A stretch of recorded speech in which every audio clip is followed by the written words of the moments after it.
everyone.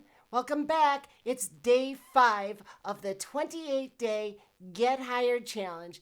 I'm Alyssa Miller, and today we are talking about common characteristics of cybersecurity professionals. So let's start digging in.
All right, we're back, and it's day 5 of the 28-day Get Hired Challenge.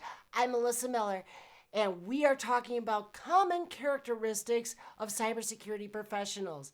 Now, I want to stop right away and tell you these are just common characteristics. None of these is a requirement for you to get hired as a cybersecurity professional, but understand that these are the types of things you might see that are in common between a lot of people that are a part of this community. And the reason that's important to you as you look for a job is that you're probably going to encounter hiring managers who possess these same traits, and oftentimes are usually, they might be kind of looking for them in the people that they're interviewing. So understand it, not saying you should ever try to emulate any of these if that's not who you are, but it'll help you at least understand, once again, those hiring managers that you're talking to and why they might be asking some of the questions they're asking, or why they might be responding or reacting in ways that they are. So let's dig into this. This is part of a progression of not only helping you understand the cybersecurity community, but then also helping you understand yourself. Because as we're going to see in future episodes, it is important that you understand who you are and what makes you tick as you try to seek out a career in cybersecurity. So as we start looking at common traits, I'm going to go back to that hacker culture again, because you see, hackers have long been kind of regarded as freaks and criminals, right? A lot of times people say, hacker, what do you think of? You think of a cyber criminal. But Jason Street, now this is the second time I'm mentioning him already. We're only on day 5, so thanks, Jason, for this.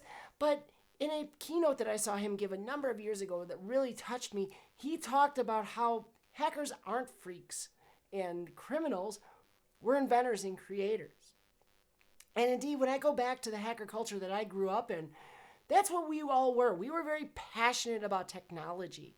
We wanted to dig into and create new things and make technology do things it was never meant to do. So in that sense, we were creative and we were inventing. We weren't trying to do harm. We were trying to really take technology to the next level. And so when we look at that, that is permeated into all areas of cybersecurity. When we look at people in our security operations center, they're creating new scripts and things to always make their lives easier to bring more data in new ways. We've got people creating new cybersecurity products and services all the time, trying to help address the common problems that we see in cybersecurity. So it's that inventive and that creative mindset that really drives a lot of the people in the cybersecurity community. And a lot of that comes from our next quality, which is this almost obsessive level of inquisitiveness. I tell people I've been a hacker all my life. That's my identity. It's not just a job. It's not just an aspect of who I am. It is who I am. I tell them, when I was a little kid, I was that one that took all my toys apart. Were you like that? I wanted to find out how everything worked. I was so inquisitive. I wanted to know. I took my toys apart. I took apart my family's electronics, the TVs, the VCRs, the tape players, the DVD players, you name it. I took that stuff apart. Why? Because I wanted to figure out how it worked. I wanted to see if I could make it do other things. And so I'm sure that's what led to me being a hacker as well. But we see that in a lot of spaces. Think about someone who works in digital forensics and incident response. We talked about that role in our last episode. Think about, how important it is for them to be obsessively inquisitive. They got to keep digging in and digging further and further to find what happened, to figure it out, to figure out how they're going to, stop somebody who is broken into their networks, or figure out what elements have been compromised and how they were compromised. We need that inquisitive nature that keeps us going, that drives us to solve those issues in cybersecurity. So you'll see a lot of people in the cybersecurity space have that nature about them. They are those people who just really want to understand how things work, and they want to learn and grow. And with that comes our next quality, which is this idea of compulsive learning. Now, compulsive learning is something, it's a great asset, and it can also get a little toxic. So when we think about compulsive learning, what I'm talking about for a lot of people in cybersecurity, we eat, sleep, and breathe this 24/7. And you're going to see people like that. They're building home labs. They're constantly reading about and playing with new technologies. They're always sharing information, and they're doing all sorts of trainings and everything else. And that's great. A lot of hiring managers will be looking for things like that as well. And you'll probably get advice from people say, yeah, if you want to get hired in cybersecurity, build yourself a home lab, do all sorts of, studying on your own time and whatnot. And that can be helpful. But understand, again, that's not required for cybersecurity jobs. It's an aspect. If it's something you enjoy, yes, do it. But for many people, probably the majority of cybersecurity professionals, this is an 8-to-5 job. They come in, they do their job, they leave. Some of the best professionals I know in this industry, once they leave work, they're not thinking about cybersecurity. They're thinking about anything but. Because for a lot of us, hey, you know what? I can't do this 24/7. That just, that would burn me out. So you've got to find the right balance for you. But understand where that comes from when you hear things like that. Finally, another characteristic is this idealistic viewpoint that many people in cybersecurity have. A lot of times this kind of drives the show, right? We've got very almost utopian view of this is how cybersecurity should function. This is how data should be protected. This is when data should be shared openly. This is how, privacy should be maintained and how companies should respect that. And all that idealism, it's a thing that we chase. Obviously, we're never going to get there. We're never going to sit back and say, gee, you know what? Yeah, we're secure enough. I don't need to do any more. But it is the thing that keeps a lot of us going, just trying to achieve that sort of idealistic vision. Now, I want to talk about two other aspects that are part of cybersecurity characteristics. First is this idea, the Infosec Rockstar. I want you to forget about that concept altogether because it's toxic. It's awful. And there's two real ways. One is the fandom that surrounds it. The other is when it becomes a motivating factor. So when I say Infosec Rockstar, I'm talking about those people in the community. They're the ones with really big names that you hear about all the time. Some people have accused me of being such. And I'm not going to argue whether or not they're right or wrong. But, there's kind of a rock star culture that follows that. People start to have sort of a fan base. And people, see them as like these larger than life individuals. And they become, and they'll call themselves, I'm your biggest fan. Katie Maciris, who is a dear friend and colleague of mine, said it best on Twitter a number of years ago. I'll never forget this. She said, I don't want fans. I want friends.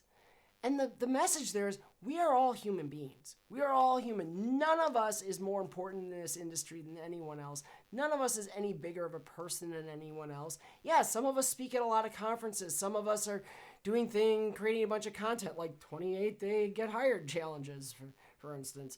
But we're still just people. I am no different than anyone else on the street, and I am every bit as approachable as anyone else on the street, and I should be, because there's nothing special about me versus anyone else. There's nothing more special here. So understand, get away from that fandom of people in cybersecurity and just understand they're all just, people like you trying to make a living and help others out. The other side of this is there are those people who get into cybersecurity and their goal is to become a Infosec Rockstar or a celebrity or whatever. And that just means they're motivated by all the wrong things. Now, if you come into cybersecurity because you know it's a lucrative field and there's lots of jobs available, supposedly, great. If that's your only motivation, I'm fine with that. Because that's why most people get into any job. Yeah, it's great if you really love this and you have a passion for it, and that's even better. I want you to be idealistic because, you know what, I am. But that doesn't mean you have to be. But the reality is, that's what it needs to be about. If your reason for getting into cybersecurity or your goal once you're here is that you want to be a big name and that's the thing that's driving you, I can tell you that's going to lead to bad places, because what we see all the time in this industry is people who do that will do unthinkable things just in the pursuit of gaining a bigger platform and getting more followers, likes, whatever. And those people, they get kind of called out. They get discovered, and it doesn't go well for them. They get labeled charlatans and they lose credibility. And it's because, again, this is an idealistic community. We want you to be here for the right reasons. We want you to at least be doing things that are genuinely trying to make cybersecurity better. Whether you're just doing those things because you get paid to do it, or you're doing those things because you have a deeper idealism that drives it, that's what we need in this community. We don't need people who are just disingenuous and trying to just build a brand for themselves. Personal branding is great, don't get me wrong. We'll talk a lot more about that down the road here a bit. But understand, that is not a noble pursuit in any stretch. And then finally, I want to talk about this concept of anonymity. Now, I mentioned a number of times already in this series that back in the BBS days and the IRC days of hacker culture, we had complete anonymity. People didn't know who each other were. We all operated behind handles, and we didn't know if you were black, white, red, blue, green, whatever. We didn't know if you were male, female, non-binary, whatever. It didn't matter. No one cared. A lot of people still like to try to maintain some level of anonymity in the cybersecurity community. The reason I bring this up is this is a decision that has to be made early. This is not a decision where you can dip your toe in the water and then decide another one later, because once you start to give up the anonymity, it's gone. You can't get it back. It is exceptionally difficult to create an entirely new anonymous persona. Now, some people do that. They have their alt personas and whatever, and that's great, and it can work. But understand, you need to make a decision about anonymity very early on. Clearly, I've made the decision that anonymity is not the thing I'm going to try to chase. That's my personal decision. It's up to you what yours is. So, I want to hear from you. I'm giving away a free copy of my book each day. You know this. Today, I want you to comment down below, and I want you to tell me which of those common characteristics do you identify with, or is there, maybe you don't identify with any of them at all, and I want you to share then what is something about you that makes you unique and makes you different. So let me hear from you in the comments. One commenter will be randomly chosen. You'll win a free copy of the book. Also, a reminder that all this month, Manning is offering you 35% off all of their titles on their website. Go to manning.com and enter the discount code 28day CHL Miller. Or, if you want to make it easier, just go to the link you see there on the screen. Or even easier still, scan that QR code. I promise you it's safe. I would not rickroll you, I promise, because I want you to keep coming back. I want you to be here tomorrow and the next day, all throughout the month of February. I want you to keep coming back because I want to help get you hired in cybersecurity. So with that, we'll see you next time.